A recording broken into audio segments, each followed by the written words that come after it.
All right, so good morning, everybody. I think everybody in the call so far knows who I am, but for anybody watching this later, my name is Sarah Atchison, and I'm a Hadley math resource teacher. And Colleen is my little sidekick today. She can jump in at any time, and she is Hadley math teacher for grade 8. Okay, so the first thing I'm going to do is I'm going to share my screen with you, and you should all be able to see a document that I put together. And I will be sharing you all a link to get to this document for yourself to keep, and I can print you a copy at any time as well. So I hope you can all see this. So basically what I put together is a really brief like chunking 101 back to the beginning. I've given a few presentations on this topic before, both in school as well as at the board level, because it's something that I'm extremely passionate about, because I've seen that it works not only in my small group setting when I'm just specifically in resource, but also works really well when I'm in a full class setting of up to 30 students or more, okay? So we'll just go through this document. I'm hoping it won't take more than 10-15 minutes. And then what I'll do is I'll open it to questions and answers, and they can be subject specific or general, whatever works for you and what you need this year specifically, okay? So chunking lessons derive from the very common IEP student instruction. So when you look at an IEP, you notice that 99% of the time, students are going to have the assignment or instructional adaptation of break lengthy lessons into shorter chunks. Okay, it's very, very common. And so what I noticed is when I was working with small groups of students, I had a ton of students who had this checked off. And then, of course, some of my students, they don't always have an IEP, just like all your students in your room, they don't have. But I thought that, well, all students could benefit from receiving things broken into chunks. Okay, so what I decided to do, that as a math resource teacher, who I had a lot of students who experienced difficulty with the curriculum. So, and I'm speaking to math because that's the subject that I work in. But of course, this can work for any subject area because we all have students who struggle. They struggle with not only being able to do the work, but also with confidence and overall motivation or just work ethic. So I first introduced it to a very small group of boys. It was grade 8 math resource at the time. Very difficult boys to work with in the sense of behavior. But I noticed that a lot of their behaviors were derived from not being able to do the work, and they couldn't process the information when it was given in a lot at one time. So I really had to break it down for them to make it more manageable. So I literally created task cards like the image that you see here to provide them with one question at a time, one task at a time. This specific example that you see is algebra. Okay, and it is organized from level of difficulty. So one strategy that I use is that the task 1 would be the lowest level of difficulty, so that if a student was able to complete it and move on to the task 2, I knew where they were at academically, okay? And depending how far they got in that time frame that I provided them with, I knew how strong they were or how confident they were, and what they were able to do and what they were not able to do. Another strategy beyond just organizing by level of difficulty is to organize the tasks or the questions color-coded, so that easily, especially when you're working in a group of 30 students, you know what color is level 1. Okay, so you know which one is at the lowest level, and you'll be able to go and give them some more help.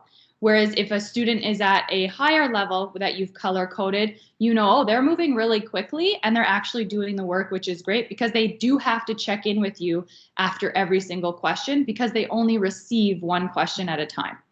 Okay, so the strategy here is that I give them task 1, they complete it, and then they're able to show it to me. And now in the reality that we're working in right now, you can choose to have the students remain at their desk and to go to them. That's the easiest way to do it in today's world. In the past, we had a desk arranged where they came to us and we provided them with feedback. So we never corrected the answer. And so depending on the subject that you're doing, you might want to give them a hint to move forward on their own, because we really want this process to also allow them to work through independently checking their own work and being able to self-correct. Okay, so it's about not only getting the actual question right, but the process of when they are independent during a test or exam situation, they're able to do it and recognize, well, that doesn't look right, or I need to fix this. And how do I fix it? Okay. The other main reason of providing one task at a time is because so many of our students, when they see a worksheet or pages of a workbook, whatever it may be, it's so much work that they immediately shut down. It's either the amount that causes them to shut down, or they're already looking ahead at a more challenging question that I know specifically, if I give them just task 1 to focus on, they're going to be way more willing to try than if they see all these 5 questions at once and they see this really daunting task word problem. Because in math, they do not like the word problems in most cases, and a lot of them really struggle with them. Or I can tell you from grades 7 to 10, as soon as they see a problem that involves fractions, they're shutting their book and they don't want to do it. So I think that it allows them time to just focus and to get the question. And then for my boys that I just spoke about, that I started this process with, for them, it was about them seeing that they could do it, that they could slowly build that confidence and be successful, that when they got to those more difficult questions, they were able to feel confident in completing it. Like, hey, I can do this. I've done these ones leading up to it. I know I can do this if I put my effort into it. Okay. So just scrolling down. Now we're going to get a little bit into, those are really the benefits of the student. I wanted to also focus on the benefits of us as a teacher because there's a lot.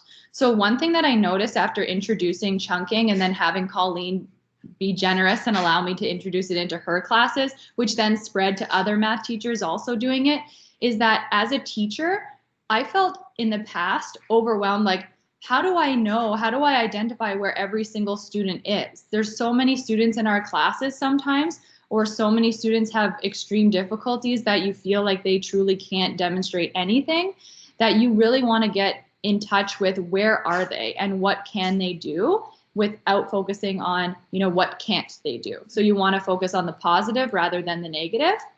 So the focus and feedback is really where I see the positivity as a teacher. It allowed me to also, for myself, not be overwhelmed with a ton of questions at once. It was really about quality of work versus quantity of work, and allowing me to see, okay, these students can do one question. I know that they're at this level. I can assess for their future learning. So I can tell, are they ready for me to give them an assessment? Are they ready to be evaluated? And then if I am doing this as an evaluation, I can easily see where they're at and how strong they are in relation to either the whole group or just in relation to the topic that we're dealing with. Okay, I'm able to provide students with feedback immediately and one-on-one. I had so many more opportunities for one-on-one feedback, even in our large groups of 30 students. So every time a student would come to check in with a question, I was then able to give immediate feedback. And sometimes that's oh my gosh, you're so close. I want you to look right here, and just circling something. Or it was, okay, I want you to go back. I want you to reread this, because we know, especially for all of our students, literacy is in all of our courses. Doesn't matter what subject you're teaching. Literacy is a very common issue where they really either don't take the time to read, or they really have difficulty reading and they can't take in the question. They can't process the question properly. Again, in relation to processing, a lot of our students on IEPs, another very common thing is the processing speed, right? Having difficulty processing and needing the time. So providing them with that one task at a time is very helpful towards processing. I want to also, I know we're going based on like math questions and the focus seems to be math oriented, but I think our language teachers, so English and French teachers, or whether it's history, whether it's geography, whatever it may be, I think we can also look at this tool to be very helpful with providing students with instructions. So maybe you're doing a project and they really need to, instead of giving that handout that details all the things they need to do and what that final outcome is going to look like, maybe we're giving one step at a time and we're simply scaffolding the larger picture. Okay, so we're giving one task at a time. You're ensuring that they do that one task properly and they understand it before you have them move on to the next one. Kind of like a puzzle, okay? Really important, I'll stress again, we're providing feedback when we get the one task at a time. We're not correcting it for them. And we did that, I found in math, often you would get to the point where, okay, now I've provided this student with maybe 1 or 2 pieces of feedback. They're still really not getting it. I need to model it for them. And that's totally okay. You can choose to model that specific question for them, which will help them move on to level 2. But then you can also choose to model a similar question that will help them with that one question in front of them. Okay. So I bet a lot of you are sitting here. That's kind of the general chunking. The next page I really put together in hopes of helping you with different ways to implement chunking in your class even next week, or really when we return in January, and how we can do that. There's a few different ways and different strategies that I've done in resource as well as in math classes. And I've done independent chunking, so I've just listed them here for us, and I've given a brief description on what they entail. I've done independent chunking where, exactly as I explained, every student sits in their own desk and they get every question individually, one at a time. Color coding is really valuable here.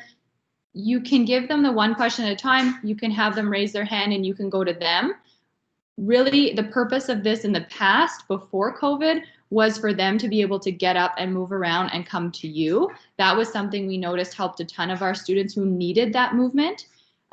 It depends if you're open to this or not. That's totally your call this year. Group chunking, very same process where you give one question at a time, but as the title states, they're just working in a group of 2 or more to complete these tasks. Walkabout chunking is super fun, and it's very similar to the scavenger hunt chunking, but walkabout chunking is where you post the questions around your room. So, and I always recommend that you have at least one question per student. So depending on your class size, it might entail you to have 30 questions around your room. You can display them on one sheet of paper each, or they can be smaller task cards. It really depends. In giving your students clipboards really helps with this process, but just having them up and moving around the room and having to answer the question, and the rule of them only being allowed to be at one question at a time, so they can't double up unless they are working in a pair or a small group. Then of course they can be at the same question at the same time. This one really encourages movement, and you really see as soon as you get them up out of their desks, some of your students who have a lot of difficulty behavior-wise in their desk are really amazing when they're up and around the room.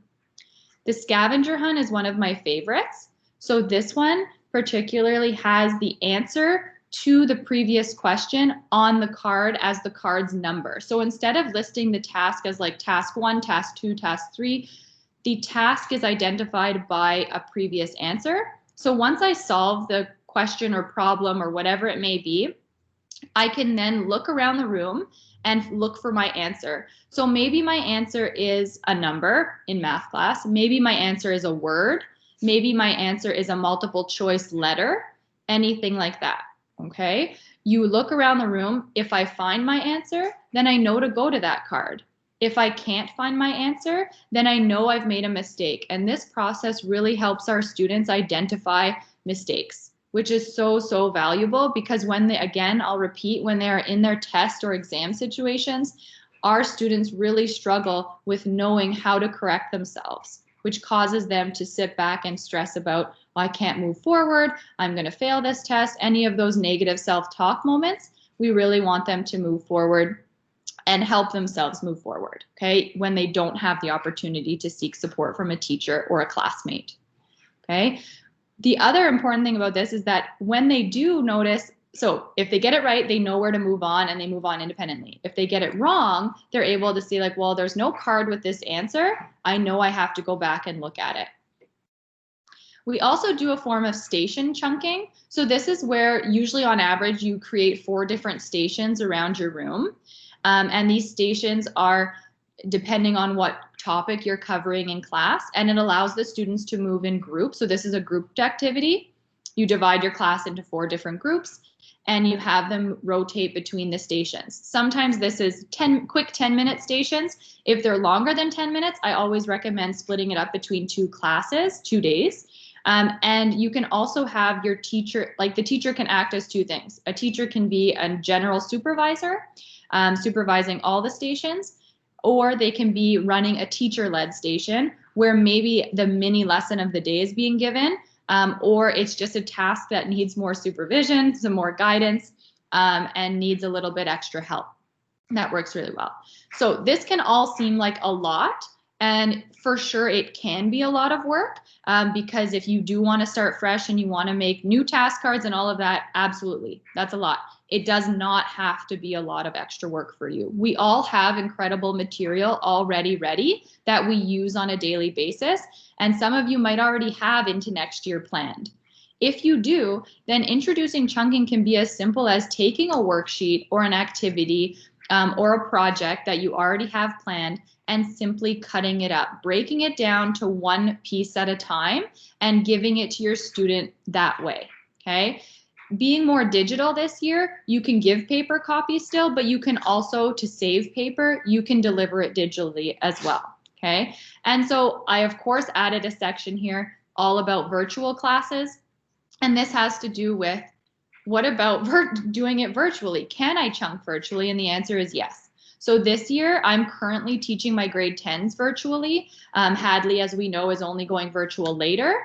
But some things that I've done with my grade 10s is we've done virtual chunking. So there's a variety of ways that you can do this. But you can provide students with one question at a time. So through Teams, I've been posting one question and sending them a direct link to the question through the chat.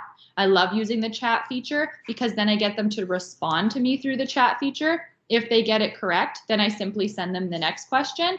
If they get it wrong, then I'm able to give them that feedback through chat, which is amazing. The virtual scavenger hunt I love. I simply send them a presentation and the presentation in PDF format so they can't change anything. And then they're able to just navigate through the presentation following the cards by going through each answer. So for example, they complete the first slide, or they're able to start wherever they want. There's no exact start point with a scavenger hunt because they can choose which question they feel most confident with.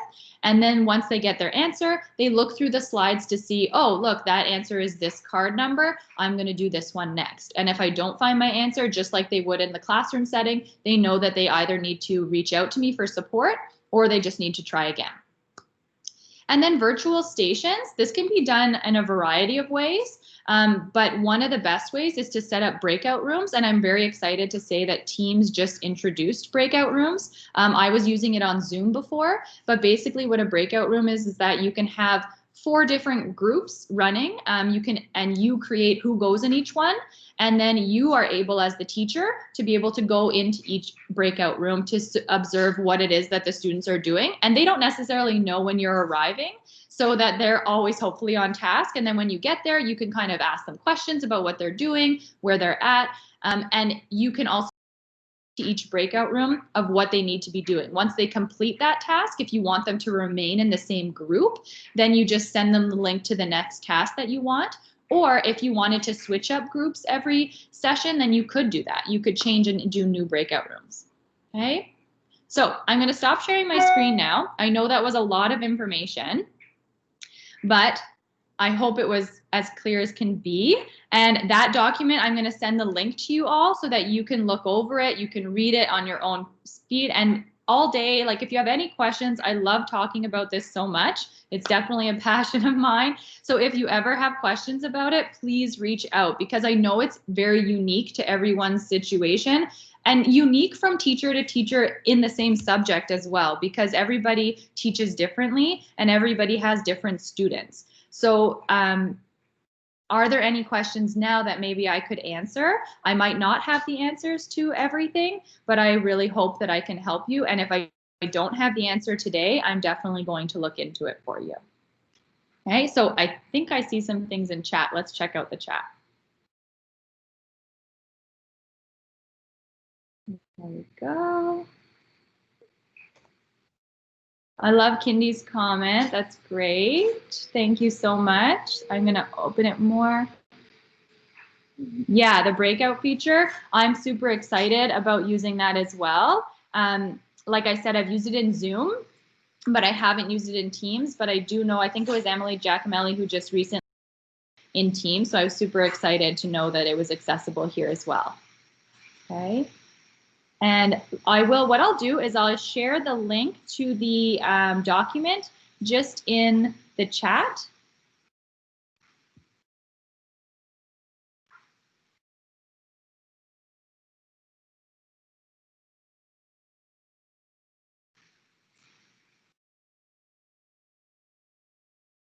And maybe Colleen, you can see if that works when you click on it. Let's see. I need access. Oh, you do need access? Okay, let me see if I can change the permission.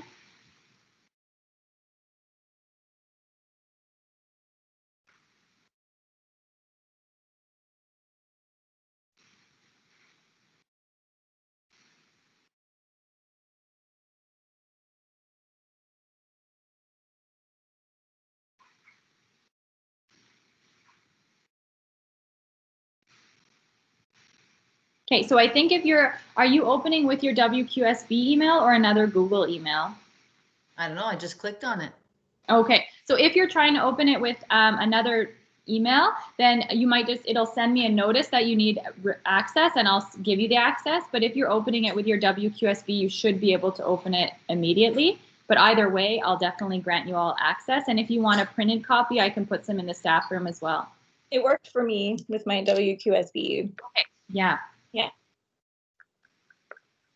Okay, love Charlotte's question. So Charlotte just asked that in a class where kids are at different levels, is it okay to chunk it just for a few? Absolutely.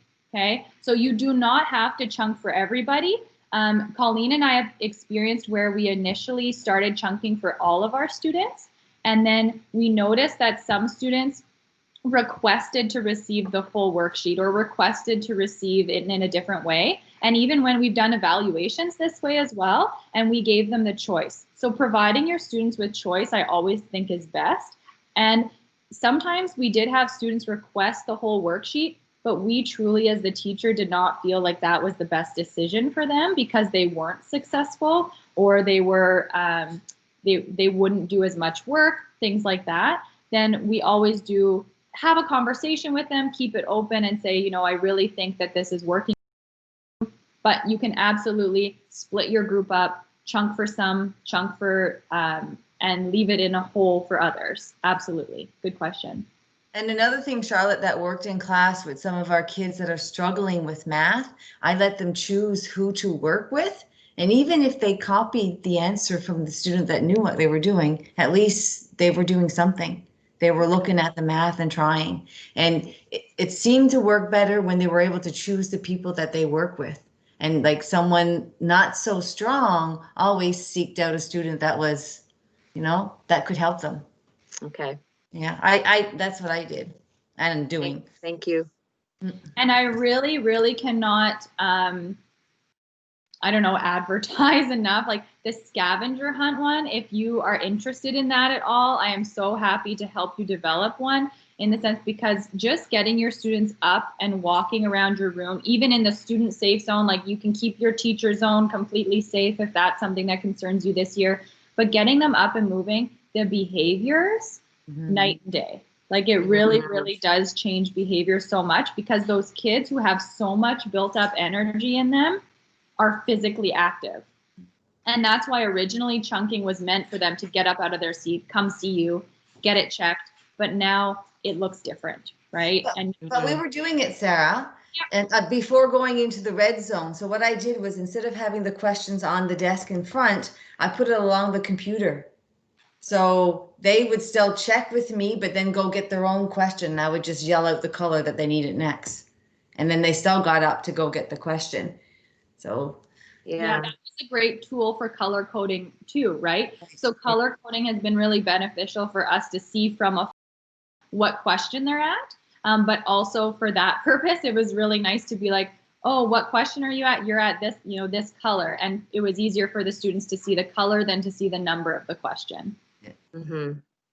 Okay. So if I'm doing a history assignment where, for example, they look up 7 different world explorers and they have to find what country sponsored them, where they actually landed, where they ended up, and what are they well known for? What are they most known for? Should I reduce it to just answering one question for each explorer, or should I reduce the number of explorers they have to look into? What's the best way to chunk like a history assignment like that? No, that's a great question. I think that depending, I think you could go either way. I think that you could chunk it, say, okay, you're looking up this explorer and you have, let's say sounded like there were 3 questions per explorer, like 3 things they need about. So let's say this is the first thing you're looking for about all explorers. So you could give them the 1 task at a time and have them look up those each individual explorers. Okay. Or you could do, this is your first explorer, find these 3 things about them. Once they finish that explorer, they would hand it in. Okay. And then you'd be able to give them the next person, which I think is more interesting. If you give them one person at a time, they would be able to go and do all the research they needed about that one person. And then it's kind of like, oh, who do I have next? You know, like what explorer am I going to learn about next? I think that would be neat. Yeah. Okay, I'm going to try that. Thank you. Also, Charlotte, that actually works well for limiting like how many explorers they do, because you might have some students in your group that get to all 7 explorers, and that's totally fine, right? That's amazing. But a student who only gets to 5 explorers, well, that's okay too, you know, but as long as they're able to show that they know how to do that process, because, you know, even with answering the questions is one thing, but just being able to teach them how to research is another aspect too, right? Yes. Okay. Yeah. Okay. Thank you. You're welcome. Okay. So if there's no other questions, we can end it here. And if you have any questions throughout the day, please, like I said, don't hesitate to reach out. And this will be recorded, and then I'll also send the link. Well, the link is there, but I'm going to attach the link through Jeremy and Graham's database as well for anybody who couldn't be here today as well. Okay. Thanks, guys. Thank you, Sarah. Thanks, Sarah. Thanks, Colleen. Next one. I didn't do anything. I Thank just you. listened. Bye. Bye, guys. Bye. Bye. See ya. Have a good day. You too.